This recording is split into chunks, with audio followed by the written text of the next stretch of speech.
नमस्ते, प्रणाम। बहुत-बहुत स्वागत है आपका सिटीज़न हेल्थ चैनल पे, जिसमें हम रिकॉर्ड कर रहे हैं एक और session people's health it matters में। और आज हमारे साथ हैं डॉक्टर मोनालिसा साहू, जो कि असिस्टेंट प्रोफेसर हैं department of preventive and social medicine and public health, administration, all India institute of hygiene and public health, Kolkata. बहुत-बहुत स्वागत है मैम आपका हमारे इस चैनल पे। Thanks a lot Ritu. और मैं आभार जताना चाहूँगी IAPSM एकेडेमिया ई कनेक्ट का भी। बहुत बहुत धन्यवाद मुझे इस शो में होने के लिए। और आज हम लोग बात करने जा रहे हैं इंडिजिनस पीपल के बारे में। तो मैं पहला सवाल इसी बात से शुरू करना चाहूंगी मैम कि इंडिजिनस पीपल कौन हैं और इनका हेल्थ जो है वो हमारे लिए इतना महत्वपूर्ण, या इनके स्वास्थ्य के बारे में जानना हमारे लिए इतना महत्वपूर्ण क्यों है? देखिए रितु, ये सवाल जो है इंडिजिनस पीपल या कई जगहों पे काफ़ी अलग अलग नामों के साथ भी हम जानते हैं, जैसे इंडिजिनस पीपल हुआ, आर्बोरिजिनल पीपल हो गए, फिर इंडिया में ट्राइबल पीपल हम इन्हें कहते हैं। तो इसकी ना कोई एक सार्वभौमिक या व्यापक व्यापक रूप से कोई एक डेफिनेशन नहीं है। बेसिकली यूएन ने भी इनको उस तरह से कोई एक परिभाषा नहीं दी हुई है। हाँ, कुछ कैरेक्टरिस्टिक्स हैं, कुछ विशेषताएं हैं, जैसे कि कहते हैं कि वो लोग जो किसी एरिया के प्राचीनतम निवासियों में से एक आते हों, दूसरी उनकी अलग एक रिलीजियस एंड कल्चरल आइडेंटिटी हो, और वो जो है किसी तरह से अपने लैंड या नेचर से काफ़ी ज़्यादा जुड़े हुए हों।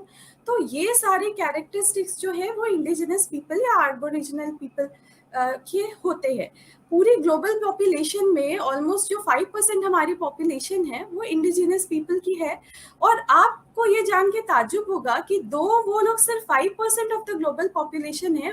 ये 5% ऑफ द ग्लोबल पॉपुलेशन 7,000 से ज़्यादा तरह की भाषाएं बोलती हैं और 5,000 से ज़्यादा इनकी संस्कृतियां हैं। तो आप समझ सकते हो कि ये जो हमारा बायोडाइवर्सिटी मेंटेन करने में भी इनका इतना बड़ा हाथ है, कि चाहे अमेज़ोनिया के फॉरेस्ट हो गए, हमारे जंगल हो गए, या फिर सरकमपोलर एरियाज हो गया। तो इसमें प्राकृतिक संरक्षण और जो ये क्लाइमेट चेंज की हम बात करते हैं, इनका मतलब ये बायोडाइवर्सिटी संरक्षण में भी इनका बहुत हाथ है, क्योंकि इनको जानकारी होती है जो जानकारियां अभी भी शायद हमारे मॉडर्न मेडिसिन में या मॉडर्न वो में हमें अभी नहीं पता है। तो ये इंडिजिनस पीपल है। और अगर भारत में स्पेसिफिकली हम बात करें, तो भारत में संविधान के अनुच्छेद 342 आर्टिकल 342 के तहत ऑनरेबल प्रेसिडेंट ने, जिन्होंने भी माननीय प्रेसिडेंट ने जिनको भी नोटिफाई किया है उस आर्टिकल में, वो जनजातियां जो हैं उनको शेड्यूल्ड ट्राइब कहा जाता है या फिर अनुसूचित जनजाति कहते हैं। इन अनुसूचित जनजातियों के बारे में बात करना बहुत ज़रूरी है, इनके हेल्थ के बारे में बात करना बहुत ज़्यादा ज़रूरी है, क्योंकि ये एक वल्नरेबल पॉपुलेशन है। वल्नरेबल ग्रुप मतलब कि उन्हें वो ज़्यादा रिस्क में आते हैं हेल्थ को लेके, अपनी सर्वाइवल को लेके, और इसलिए इनको ज़्यादा असिस्टेंस की ज़रूरत पड़ती है।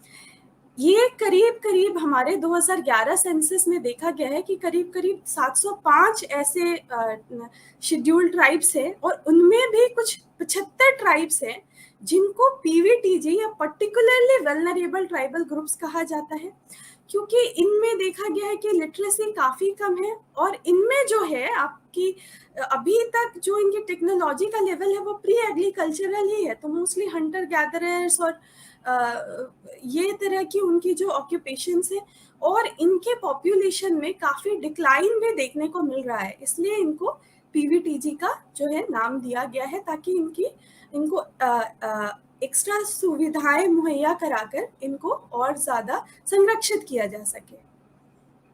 ऐसा कौन-कौन see various indigenous health problems हैं जो हम इस आज डिस्कशन में लेने वाले हैं मैम? हाँ, तो इसके पहले मैं ये बताना चाहूँगी कि जैसे अभी हमने ट्राइबल पॉपुलेशन की बात करी, तो जैसे मैंने आपको ग्लोबल वो पे भी बोला कि ये ना एक्चुअली पुअरेस्ट ऑफ पुअर में आते हैं। चाहे इनकी पॉपुलेशन ग्लोबल लेवल पे 5% है, बट अगर पॉवर्टी देखें तो 15% of the poorest of poor ये कंस्टिट्यूट करते हैं। तो इसकी वजह से जो हमारी कंट्री में भी ये पुअरेस्ट ऑफ पुअर में आते हैं, तो आप देखेंगे कि जो आज़ादी के अभी 76वें साल में भी जो मूलभूत सुविधाएं होती हैं उनके लिए इन्हें काफी संघर्ष करना पड़ता है, जैसे कि स्वास्थ्य सेवाएं। तो इसकी वजह से ना इनमें अगर हम शुरू से जितने भी मानक है स्वास्थ्य के मानक, चाहे हमारे भारत में अभी भी हमने ट्राइबल हेल्थ इंडाइसेस अलग से नहीं है, बट एनएफएचएस या दूसरे सर्वे से अगर हम स्वास्थ्य के मानक देखेंगे तो वो इनमें काफी मतलब नेगेटिव हालातों में अभी भी ये जी रहे हैं। जैसे अगर हम इनका लाइफ एक्सपेक्टेंसी ही देखें तो आप अगर जो नॉर्मल लाइफ एक्सपेक्टेंसी है उससे करीब, जो एवरेज लाइफ एक्सपेक्टेंसी है इंडियन की, उससे करीब करीब 10 साल कम इनकी लाइफ एक्सपेक्टेंसी है। अगर हम एक लाइफ साइकिल अप्रोच देखें, अगर हम बच्चों से स्टार्ट करें तो इन्फेंट मोर्टालिटी रेट इनमें काफी हाई है। इवन ग्लोबल लेवल में हमारे इंडिया में ट्राइबल्स में इन्फेंट मोर्टालिटी रेट जो है वो ग्लोबल लेवल पे सेकंड पोजीशन पे है। तो आप सोच सकते हैं कि ये कितनी चिंताजनक बात है। मैटरनल मोर्टालिटी रेट भी इनकी काफी ज्यादा हाई है।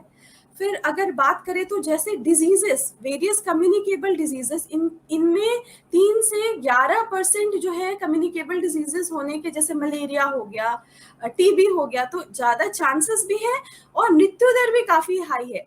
आप ये समझ सकते हैं कि दो इंडियन पॉपुलेशन में 8.6% हम शेड्यूल्ड ट्राइब की पॉपुलेशन है, लेकिन मलेरिया डेथ्स जो है वो 50% लगभग सिर्फ ट्राइबल पॉपुलेशन से आता है। तो आप समझ सकते हैं कि कितना चिंताजनक विषय है और क्यों ये टॉपिक इतना इम्पोर्टेंट है कि हम डिस्कस करें। इसके अलावा इनमें ट्रिपल बर्डन ऑफ डिजीज है।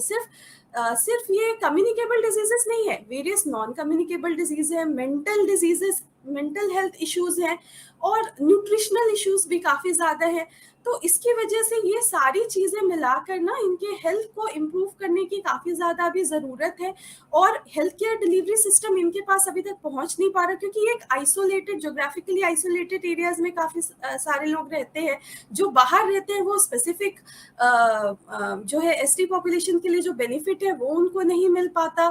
और जो ये पर्टिकुलर जो अनुसूचित जनजाति बाहुल्य एरियाज हैं, वहां पर आप देखेंगे ना कि सर्विस डिलीवरी की काफी प्रॉब्लम है।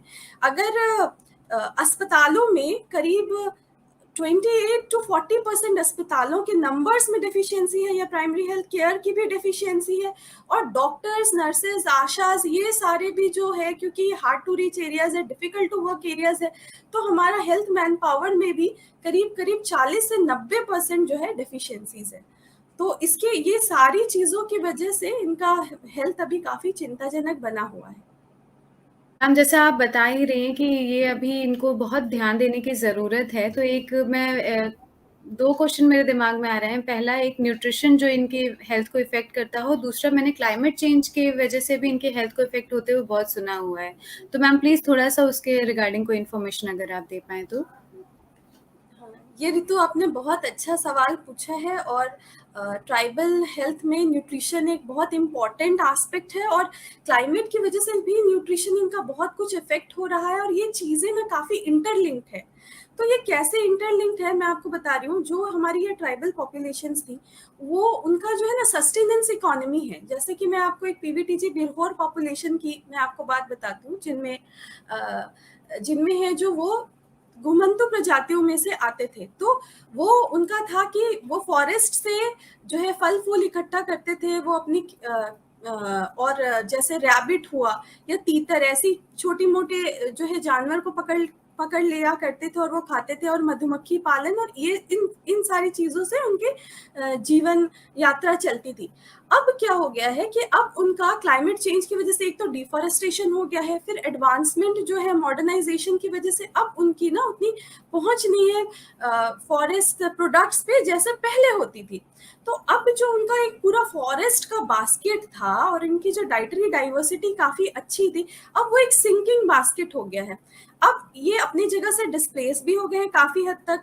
कुछ दूसरी जनजातियां थी जो झूम खेती करती थी, तो अब क्लाइमेट चेंज की वजह से भी और कई रेगुलेशंस की वजह से भी अब जैसे झूम खेती बैन हो चुकी है, तो अब वो अपनी खेती उतनी अच्छे से नहीं चला पा रहे हैं।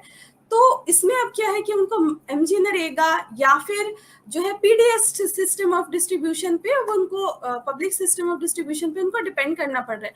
तो अब ना उनके पास फूड सिक्योरिटी है, अब ना उनके पास फूड डाइवर्सिटी है। तो कहीं पे लाइफस्टाइल भी चेंज हो गया है, फूड सिक्योरिटी भी कम है, जो इनका जो बास्केट ऑफ चॉइस था फूड के लिए वो भी काफ़ी रिड्यूस हो गया, राइस और आलू इस तरह की काफ़ी लिमिटेड चीज़ों में उनका गुजारा हो रहा है। तो इसलिए इनमें न्यूट्रिशन का भी डबल बर्डन, एक तो माल नरिशमेंट भी है, आप देखेंगे ट्राइबल बच्चों में ना almost double the mall nutrition है जो नॉर्मल बच्चों में है, सीवियर स्टंटिंग भी उनमें काफ़ी ज़्यादा है। तो ये जो है, और जेरियाट्रिक पॉपुलेशन में भी माल न्यूट्रिशन काफ़ी ज़्यादा है, और अभी जो है एडल्ट में उनके हो रहा है कि माल न्यूट्रिशन में अंडर न्यूट्रिशन के साथ अब धीरे धीरे due to change of lifestyle and food वो उनका जो है ओबेसिटी भी बढ़ रही है।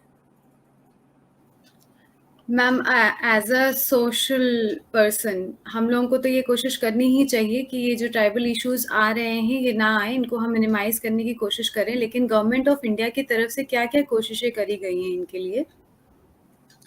देखिए, गवर्नमेंट ऑफ इंडिया भी उन्होंने कुछ नए इनिशिएटिव्स लिए हैं, पहले के भी कुछ इनिशिएटिव्स चले आ रहे हैं। हमारे जैसे जो 809 ट्राइबल ब्लॉक्स हैं, तो उसमें भी जो देखा गया है, जो पीवीटीजी के ब्लॉक्स हैं और जो स्पेशली एस्पिरेशनल डिस्ट्रिक्ट्स में हैं, तो इन सारे ब्लॉक्स में अधिक सुविधाएं मुहैया कराने की बातें चल रही हैं।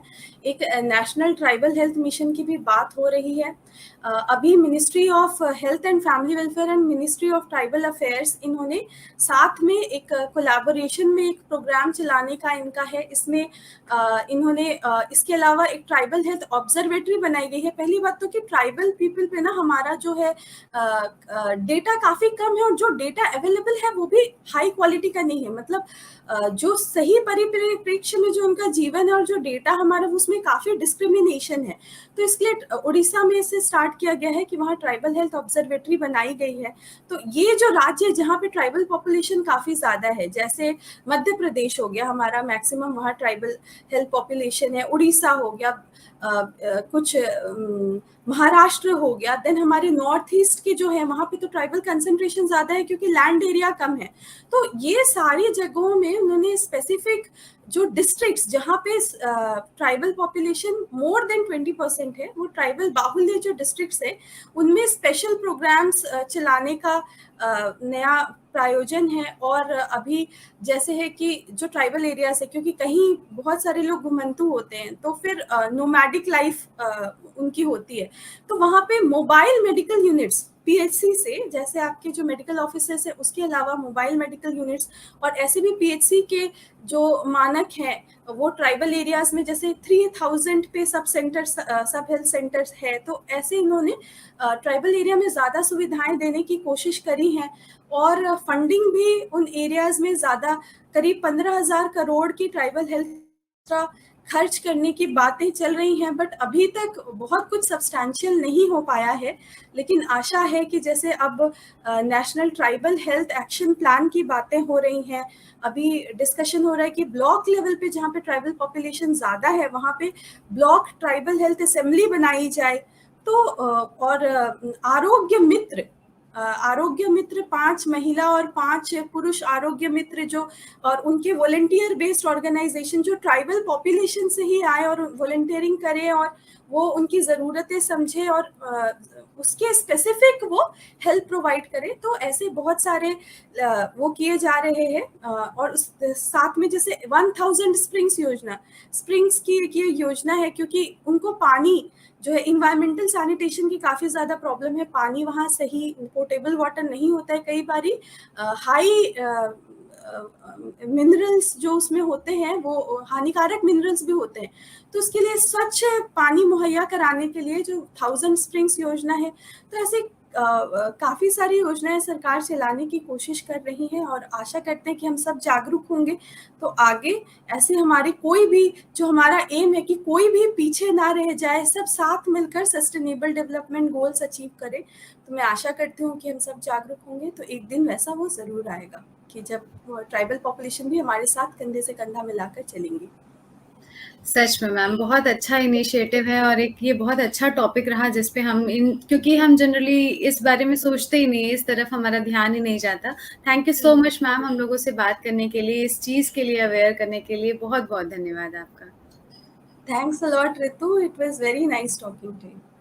Same here ma'am.